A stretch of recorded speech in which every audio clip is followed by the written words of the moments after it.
brought to you by Palvi Agrico. आता शेतीसाठी जे काही लागणार ते घरपोच मिळणार, तेही मोबाईलच्या एका क्लिकवर. आपल्यासोबत आमदार अमोल मिटकरी आहेत. मिटकरीजी, आम्ही गेल्या 2-3 दिवसांपासून तुमचे स्टेटमेंट्स बघतोय, तुम्ही दिलेले बाईट्स बघतोय, तुम्ही ट्विटसुद्धा करताय. नेमकं तुम्हाला या सगळ्यामधनं काय म्हणायचं आहे? तुम्ही 6 प्रश्नसुद्धा उपस्थित केलेले आहेत, ज्याच्यामध्ये तुमचं असं म्हणणं आहे की दादांचा कुठेतरी घातपात झालेला आहे. नेमकं तुमचं म्हणणं काय आहे? तुम्हाला कुठल्या शंका वाटतात?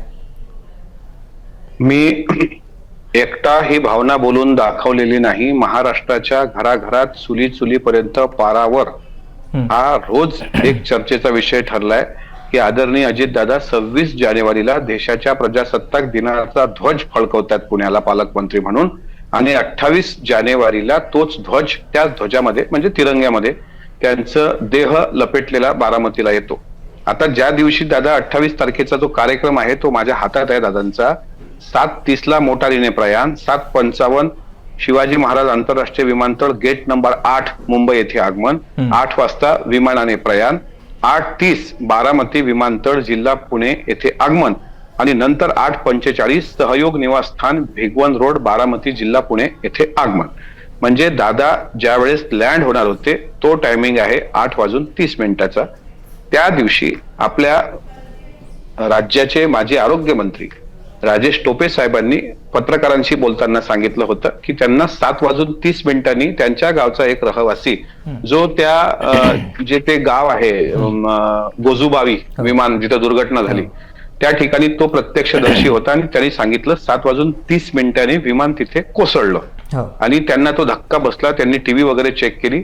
आता इथं कार्यक्रमात दादा त्याच लँडिंगचा टायमिंग जो आहे तो साधारणपणे 8:30 आहे, आणि टोपे साहेबांनी सांगितलं, टोपे साहेब काही साधारण व्यक्ती नाही आहेत, 7:30 त्यांना दुर्घटना समजल्याचं हे नंबर 1. दुसरं, विकिपीडियावर अजितदादांचा मृत्यू, आता ते बदललं गेलंय, पण मी त्या दिवशी राहुल मोठे, मी आणि संजय मामा शिंदे आम्ही 3 जण बसलेलो असताना त्या दिवशी विकिपीडियावर पाहिलं. 27 जानेवारीला दादांचा मृत्यू विकिपीडियावर दाखवला गेला होता, जो 28 जानेवारीला झाला. शंका क्रमांक 3, आता माझ्या मोबाईलमध्ये विमानातून पडलेला आणि एक जळलेला कागद आहे अधुरा, तर त्या कागदावर साधारणपणे त्या कागदावर जो पायलट दाखवलेला आहे तो आहे रोहित सिंग, ठीक आहे, आणि रोहित सिंगचाच एक फोटो फिरतोय, त्याची बायको म्हणते माझा पती जिवंत आहे. दुसरी गोष्ट अशी आहे की को पायलट म्हणून जे नाव आलेलं आहे ते नाव आहे संभवी पाठक, ठीक आहे, हा तो शांभवी पाठक हा तो कागद.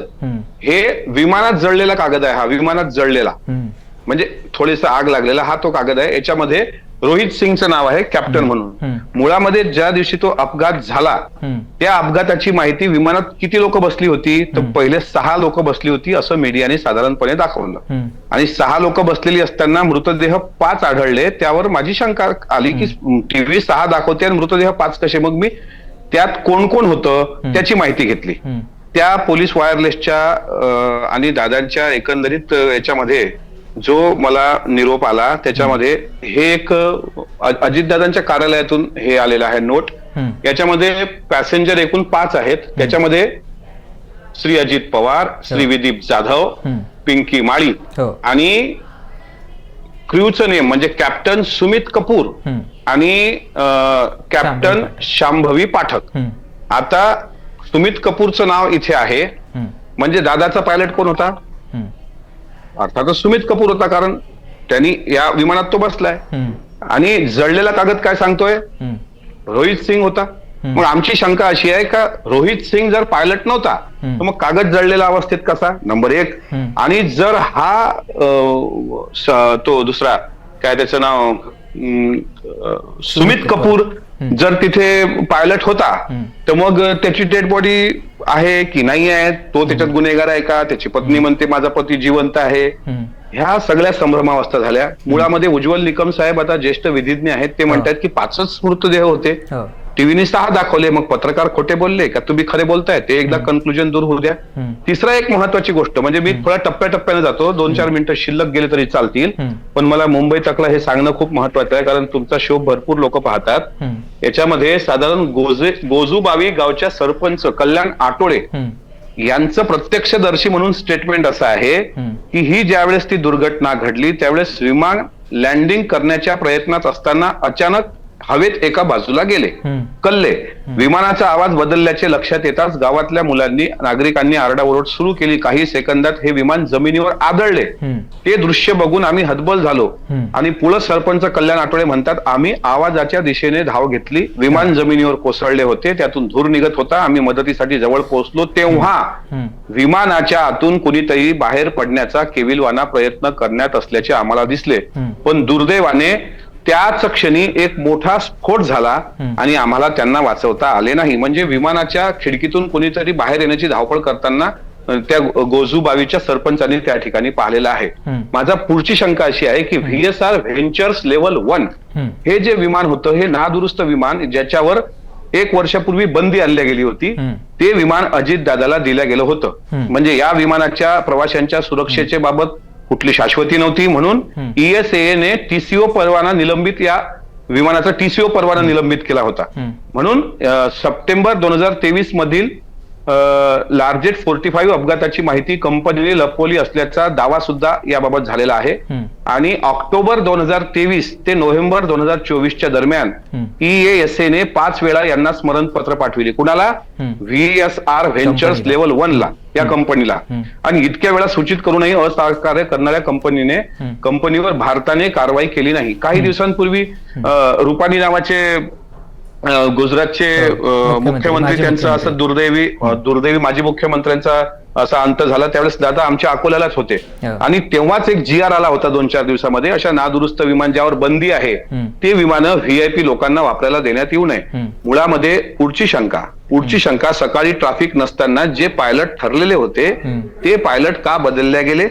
दुसरी शंका, 6 त्याच्यात सदस्य होते की 5च सदस्य होते, ही दुसरी शंका. कारण 6 असतील तर बॉड्या 5 कशा मिळाल्या, जर 5 असतील तर नेमके सदस्याची नावं काय. तिसरी शंका, ज्यावेळेस विमानाचा स्फोट झाला अक्षरशः मृतदेहाची राख रांगोळी झाली तरी माळ रानावर त्या गावच्या कागदपत्र सुरक्षित कशी होती, ती का कोळसा म्हणून खाक झाली नाहीत. चौथा प्रश्न, फ्युएल इतक्या मोठ्या प्रमाणात असताना जर त्या ठिकाणी मेडेकॉल संदर्भात पायलटला सांगितलं गेलं असेल तर पायलटनी पहिल्यांदा मेडेकॉलला प्रतिसाद दिला, दुसऱ्यांदा तिथं सांगितलं गेलं की तुम्हाला धावपट्टी दिसत नसेल तर विमान सरळ वरच्यावर तुम्ही पुण्याच्या एअरपोर्टवर उतरवा. त्यांनी तसं का केलं नाही? त्यांनी सांगितलं मला धावपट्टी दिसते आणि मग त्याला उत्तर दिलं गेलं, त्यानंतर त्याचा अंदाज चुकला आणि हा स्फोट घडला. प्रश्न असा आहे की हे महाराष्ट्राच्या मनातली मतमतांतर आहेत. महाराष्ट्र अस्वस्थ आहे. 5 दिवसापासून तुमच्यासारख्या पत्रकारांपासून, ज्येष्ठांपासून लहानांपर्यंत दादा कुठे शोधतायत. हा नुकसान राष्ट्रवादी काँग्रेस पक्षाचं जितकं आहे तितकं सर्वपक्षीय नुकसान आहे. मी आमदार म्हणून ही भूमिका मांडलेली नाही, मी कार्यकर्ता म्हणून हे भावना बोलतो आहे. अजित दादा हे असं रसायन होतं की शिवशाहू फुले आंबेडकरांच्या, यशवंतराव चव्हाणांच्या विचाराचा वारसा घेऊन जगणारा एकमेव नेता आज महाराष्ट्राने गमावला. हळहळ सुट्टी आहे सगळ्या गोष्टीची आणि त्यामुळे या मृत्यूची सखोल चौकशी याची झाली पाहिजे. मी स्वतः त्यासाठी प्रामाणिकपणे प्रयत्न करतो आहे आणि या विमान कंपनीवर का कारवाई केल्या गेली नाही, सिरियसली का घेतलं नाही असे प्रश्न आहेत. आणि ब्लॅक बॉक्स मधला डेटा जो सार्वजनिक करण्याच्या संदर्भात मुरलीधर मोहोळ यांनी सांगितलं, तो किती दिवसात तुम्ही सार्वजनिक करणार आहात. आणि CID कडे तपास व AAIB कडे जर तो ब्लॅक बॉक्स असेल तर तो तात्काळ मला असं वाटतं सार्वजनिक करावा, असे माझे प्रश्न आहेत. म्हणून मी ती शंका उपस्थित केली आणि त्यामुळं महाराष्ट्राला या प्रश्नाची उत्तरं मिळाली पाहिजे.